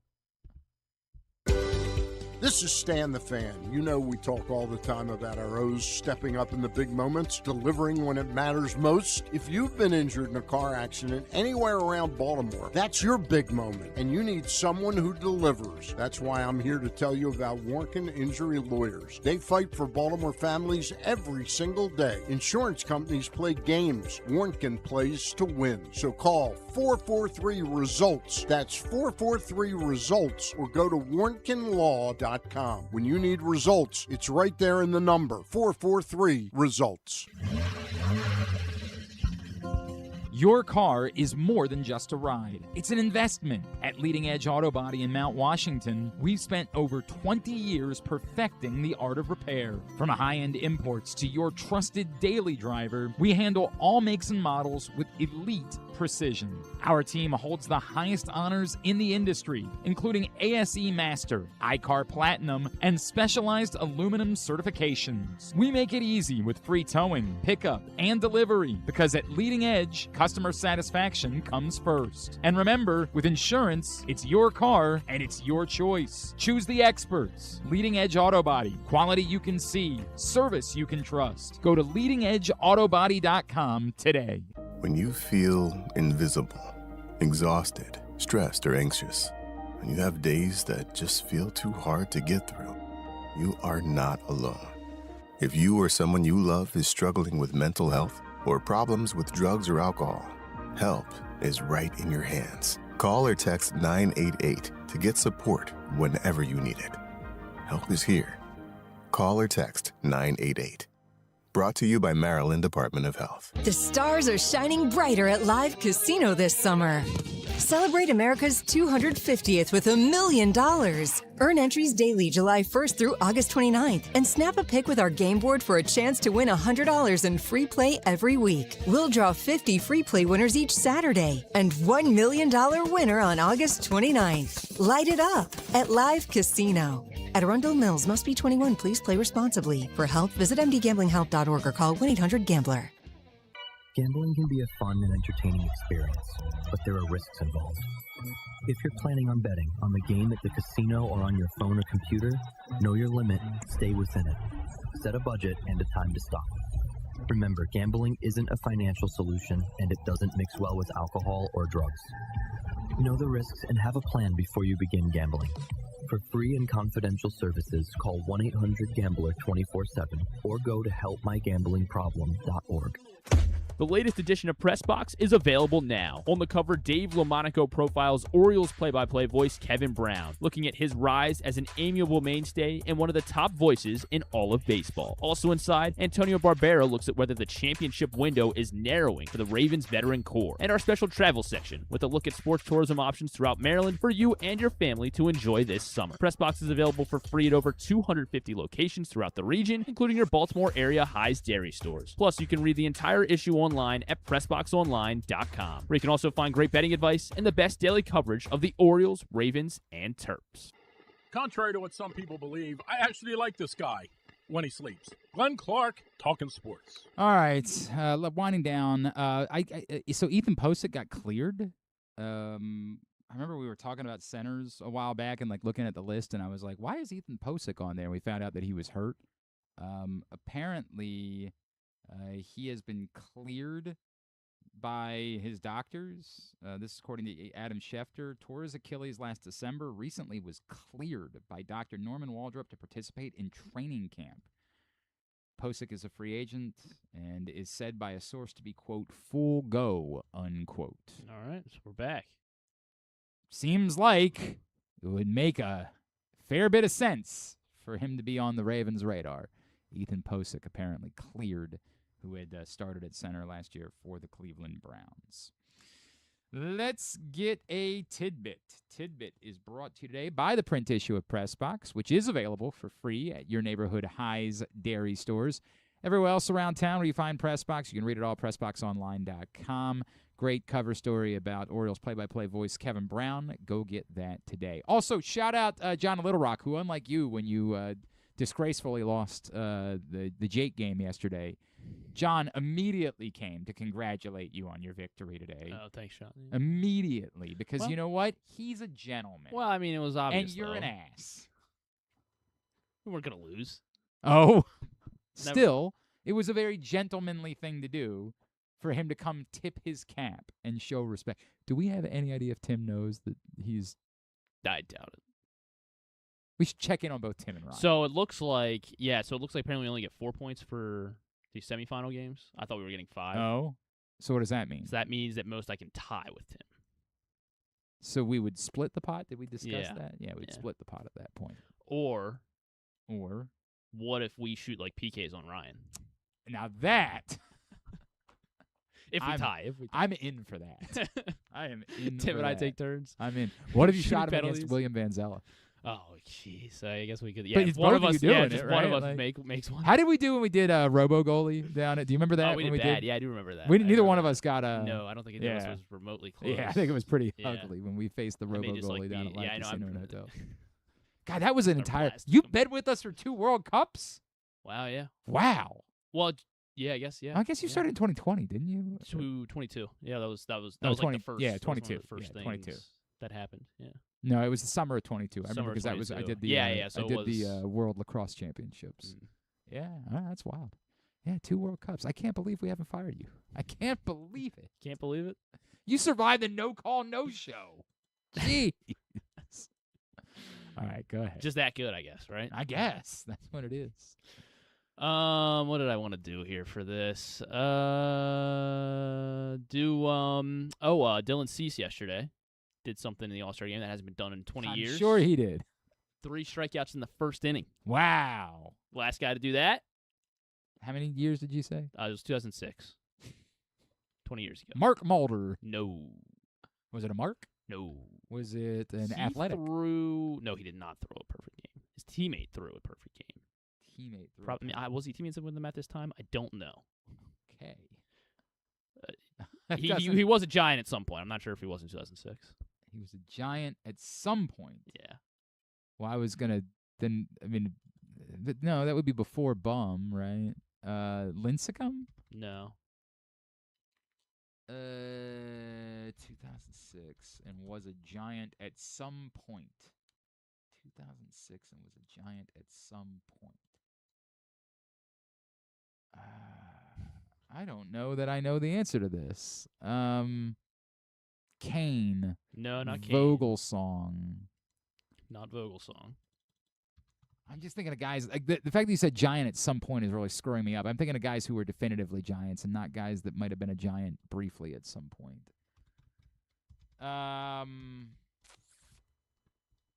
Randy Johnson. No, not Randy Johnson. He was a Giant. Well, I think of him as a Giant, so that's like you your think of this yeah, person but he as a only played on the Giants. Oh, he had 2 stints with the Giants. 2 stints. In with 2006, he was a Dodger. Dodger. I'm sure you've done this guy with Patrick already a long time ago, but he's a quintessential kind of Patrick game guy. 2-time All-Star World Series champion. 2-time All-Star. Won the World Series with the Marlins in 2003. Pavano?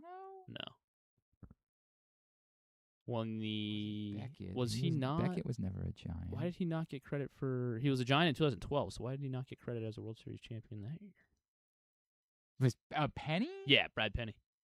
I actually think fondly of the 2003 because they beat the Yankees. Like I have this great, and nobody thought they were. It was the Yankees were overwhelming favorites going into that World Series. Was that the one they and did they win? They won that in was that in 7 games? I thought it was quick, right? 5, It was 5. Yeah, okay, I think it was thought. 5. And it was Beckett. I mean, Beckett was the reason they won the World. So Beckett was effing dominant. And I think faced Clemens both times if I remember correctly. And shoved. And then my guy, A.J. Burnett, who I'm neighbors with, or at least was neighbors with. I don't know if he still lives there or not. Pavano and Penny. Like, I don't know why. I think about this. I think about the 2003 Marlins. They're kind of your team. It's kind of my Roman Empire, if I'm being honest. Yeah. So Penny was the last one. Sorry, I'm lagging now because I got too many tabs open over here. The last time someone struck out 3 batters in the first inning of the All-Star game before that, 1999. Oh, for F's sake, that was Pedro Martinez. That was Boston. Yeah. That was Pedro Boston. Martinez. 83, Dave Stieb. Okay, sure. And then in 1977, you should get this one. Because it's an Oriole? Yeah. 1977. Was it Palmer? It was. Jim Palmer struck out the side to start the game in 77. Warren Spahn's on this list. So is Carl Hubble. Oh, Carl Hubble, actually. Yeah. It is Hubble? Okay. It was Wilson, 6 games, by the way, the 2003 World Series. Okay. Wilson and William Contreras became the 5th set of brothers to play in the same All-Star game twice. Brothers who have played in the same All-Star game twice. It's not the Ripkins. No. Brothers who have played in the same All-Star game twice. Get the most How about the recent 2. I was going to go with the I was going to go with the Alus. There's a ton in the 40s. Not a ton. There's 2 sets in the 40s. Dixie Jr. and Harry Walker. Dixie Yeah, Walker I wasn't getting them. Morton Walker Cooper, maybe? No, I don't think I was getting them. Well, they were in the 40s. I went with I thought the Alus. No, not the Alus. I might be in trouble here. The Alomars. Yes. Roberto and Sandy both made the All-Star game several years. 90 to 92, and then also 96 to 98 they were in the same All-Star game.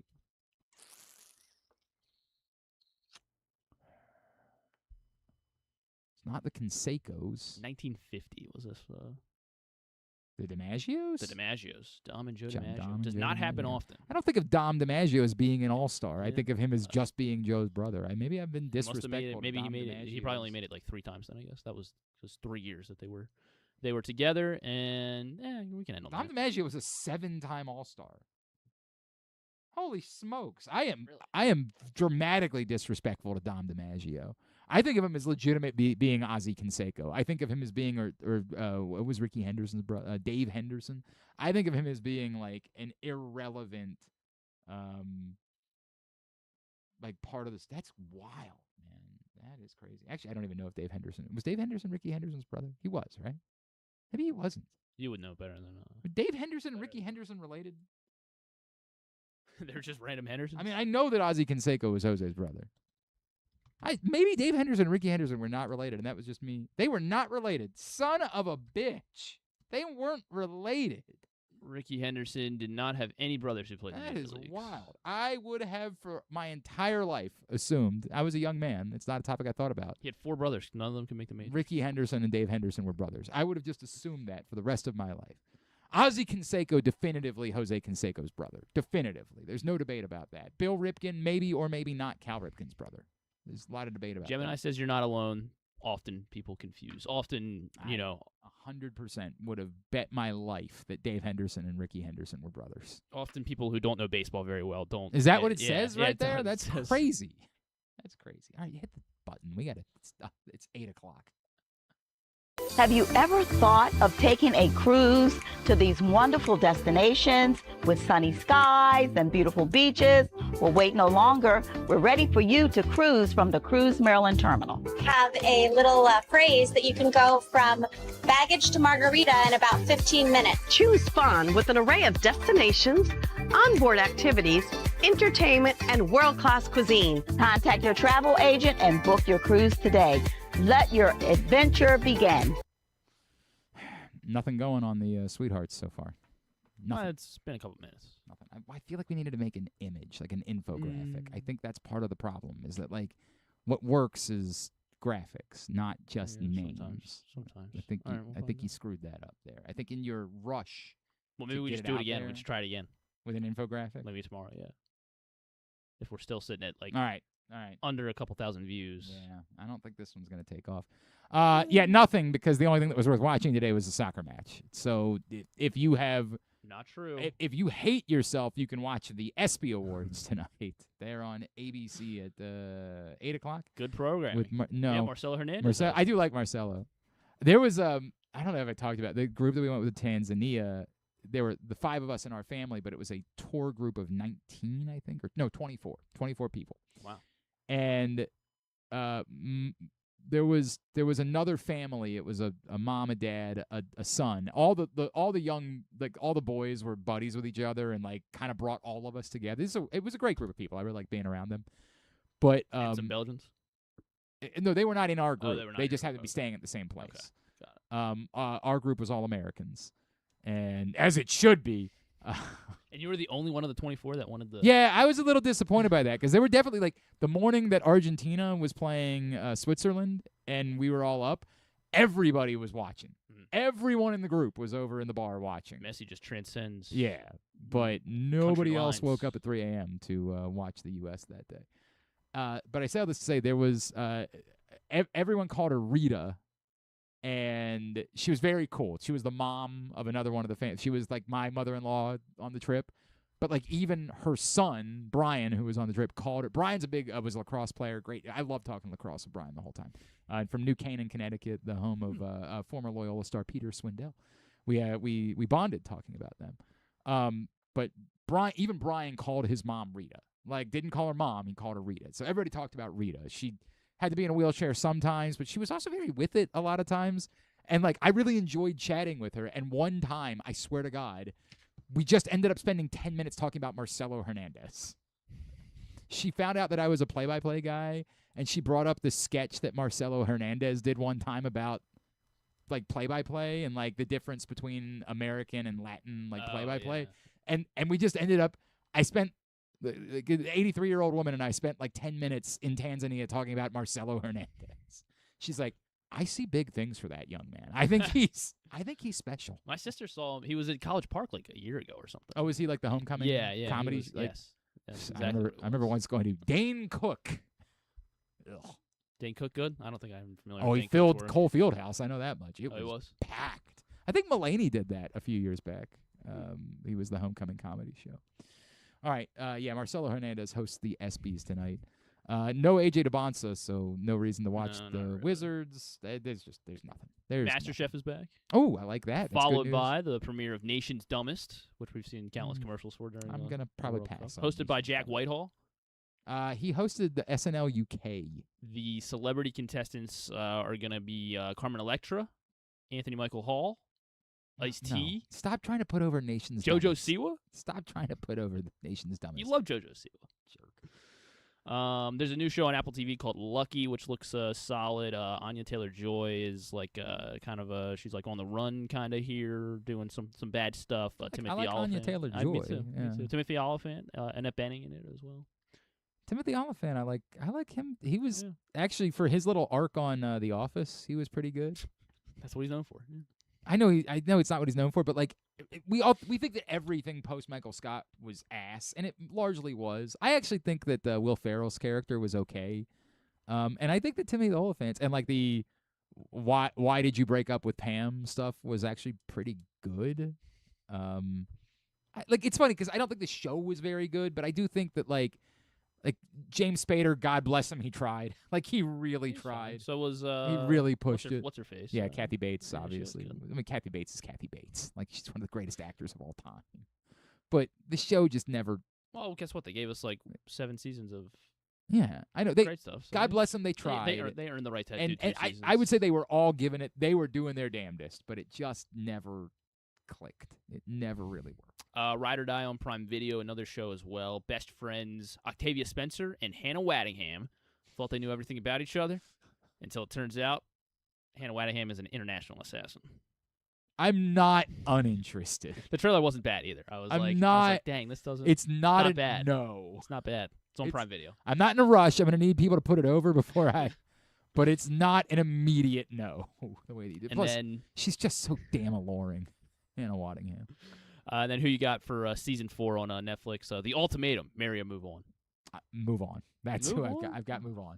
That's for marriages. Every single one. Thanks today to Gregg Rosenthal. Thanks also to Ian Nicholas Quillen. We'll get it up in the greatest hits section of the. Some good options tonight. Ike Barinholtz, of course, still hosting Jimmy Kimmel, and he'll have Seth Rogen and Willow on tonight. Yes. Oh, absolutely. Would go to that. Willow is weird. Where like you kind of want to hate her because of nepotism, but at the same time, like, her music is really good. Good. Like, it's kind of got like a Paramore vibe to it. Like, she makes good music. Wait a minute. Yeah, I like. I mean, the whip my hair thing was silly. Like, but that was like when she was a child, so I don't judge her by that. John Bernthal will be on Seth Meyers with Stephanie Hsu. He's a big part of the Spider-Man movie, right? Like, I think he's in. Or is he? He's also in the Odyssey as well. Oh, is he? Yeah, I didn't know that. The Odyssey's this week, so okay. That's what I think. Is right. he in? I think he's in. They're bringing him. They're bringing the Punisher in so. for Spider-Man. Oh, interesting. Interesting. I hope that's not a spoiler. I didn't want to know that. If that. I think that's. I mean, yeah. If he's promoting the movie, then obviously it's out there. Yeah, he's definitely like the Punisher's definitely. But he's also in the Odyssey, so okay. There's that. Zendaya and Chrissy Metz on Fallon. He has not popped up in the first few episodes. I'm only about 3 episodes into the last season of The Bear, and I would tell you, what was the season that was awful of The Bear? Because like the last one was good again. Like 4? It might have been 3 or 4. It was just I think it was 3. It was dreadful. I mean, just dreck. And then the last one was good. This one, again, I'm only 3 episodes in. It's not as bad as 3 because, I mean, 3 was garbage. This one, to me, has not started off as well as the last season did. Apparently, people hate season 4 the most. How many? This is the 5th season. The one they're currently. Yeah, then they're wrong. It was 3. Okay. 3 was hot shit. I mean, oh, God, I almost went the entire show without doing it. 3 was wretched, abominable season 3 of The Bear. All right, very good. What was? Would I go to that tour? It was Bernthal and who else? Stephanie Hsu. I don't know Stephanie Hsu. I don't know her well either. She was in Everything Everywhere All at Once. She was good in that. Okay, I can't commit to it. I'm sorry. But for Bernthal, I know. I like John Bernthal. Thanks today to. We did that part. Tomorrow we will be at 3:00 tomorrow. Okay. Florio's joining us. Yeah, Florio's joining. Try to do the thing with Stan tomorrow. Stuff and things. Yeah, stuff and things. All right. Thanks, everybody at Pressbox, all of our great sponsors and partners, including Live Casino and Hotel, the Baltimore Orioles, the Costas Inn, your Baltimore area High's Dairy Stores, Leading Edge Auto Body, Warnken Law, 1-800-GAMBLER, HelpMyGamblingProblem.org, Cruise, Maryland, CountySports.zone, your local Toyota dealer, BuyAToyota.com, Maryland Department of Health. Thanks to Griffin, at Griffin_Bass. Follow us, Twitter, Instagram, and TikTok, at Glenn Clark Radio. Have a great Wednesday evening. Go nobody. Duke sucks.